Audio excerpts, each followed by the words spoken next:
আপনার পছন্দের পুডিংটি আপনি তৈরি করতে পারবেন মাত্র 10 মিনিটে। আসসালামু আলাইকুম সবাইকে। ইফতারে নানা রকম আইটেমের সাথে এরকম একটি পুষ্টিকর পুডিং তৈরি করতে পারেন। আর এই পুডিংটি তৈরি করা খুবই সহজ, আর মাত্র 10 মিনিটে পুডিংটি তৈরি করে নিয়েছি। তো প্রথমে যে পাত্রতে আমি সেট করব পুডিংটা, ওই পাত্রটা আমি একটু তেল মাখিয়ে নিচ্ছি। নেওয়ার পর চুলায় একটি প্যান বসিয়ে দিয়েছি। প্যানটা যখন গরম হয়ে এসেছিল, ওই পর্যায়ে এখানে অ্যাড করেছি 1/4 কাপ পরিমাণে চিনি। চিনিটা যখন ক্যারামেল হয়ে গেছে, ওই পর্যায়ে নাড়াচাড়া করে ক্যারামেল তৈরি করে নিয়েছি। এখানে সামান্য একটু আমি পানিও দিয়েছিলাম 1 চামচের মতো।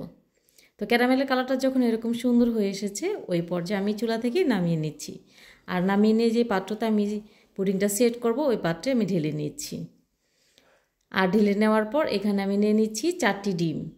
আর ডিমগুলো আগে ভেঙে নিচ্ছি। তারপর এখানে 1 চিমটি পরিমাণে লবণ অ্যাড করছি।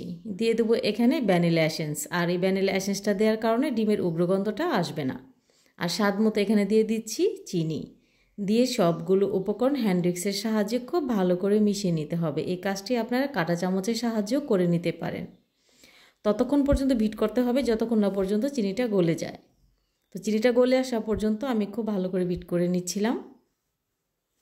তো এই পর্যায়ে আমি এখানে অ্যাড করছি আগে থেকে ঘন করে জাল করে নিয়েছিলাম দুধ। আর ওখান থেকে দুধ এখানে আমি 1.5 কাপ পরিমাণে অ্যাড করেছি। আর দিয়েছি 3 টেবিল চামচ পরিমাণ পাউডার দুধ।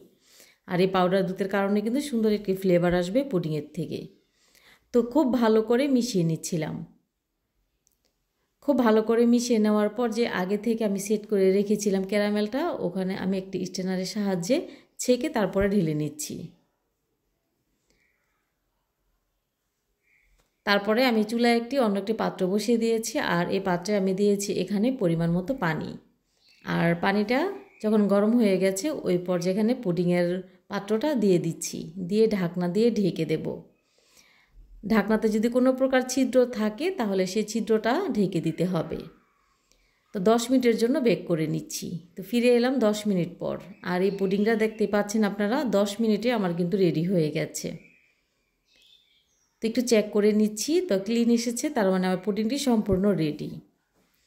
তো চুলা থেকে নামিয়ে তারপর নর্মাল ফ্রিজে রেখে ঠান্ডা করে নিয়েছি। এখন পুডিংয়ের চারিপাশটা কেটে নিচ্ছি।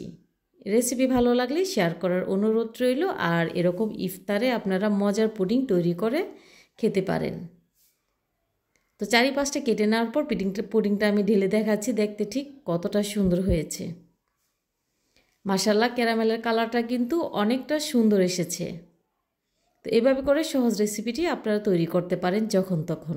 আর তৈরি করে আপনারা দেখতে পেরেছেন যে কতটা সহজ। এখন কেটে দেখাচ্ছি যে ভিতরটা ঠিক মাশাআল্লাহ কতটা সুন্দর হয়েছে।